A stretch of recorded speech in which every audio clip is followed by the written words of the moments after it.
زرداری سے بڑا game changer نکلا۔ سب سے پہلے آپ کو یہ بتاتے کہ زرداری اور عمران خان کی آپ میں ملاقات ہو گئی۔ زرداری عمران خان سے ملنے کے لیے جیل اور اپنے مطالبات پیش کر دیے۔ اس سے پہلے آپ کو بتاتے چلے ان مطالبات کون سی باتیں تھیں۔ سب سے پہلے زرداری نے کہا کہ عمران خان یہ چاہتا ہے کہ عمران خان زندہ رہے اور عمران خان کی پارٹی چلتی رہے، تو عمران خان کو یہ بات نہیں پڑ گی، کیونکہ زرداری نے کہا کہ میں اس بات کی گارنٹی دیتا ہوں کہ آنے والے وقت میں پی ڈی ایم دھوکہ دوں گا اور اس سے بغاوت کروں گا، اور اس پاکستان میں صرف دو پارٹیاں گی، ایک پیپل پارٹی اور دوسری تحریک انصاف۔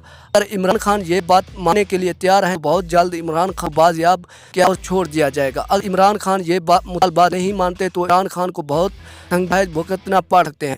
اس کے علاوہ آپ کو یہ بھی بتاتے چلیں کہ زرداری نے یہ کہا ہے کہ عمران خان کو سندھ سے نکل جانا چاہیے، کیونکہ سندھ اور صرف زرداری کا ہے اور وہیں پر زرداری کی حکومت چلے گی۔ اس کے علاوہ عمران خان کی جانب ابھی تک کوئی جواب نہیں آیا کہ عمران خان نے نہ تو انکار نہ اقرار کیا۔ تھینکس فار واچنگ، اللہ حافظ۔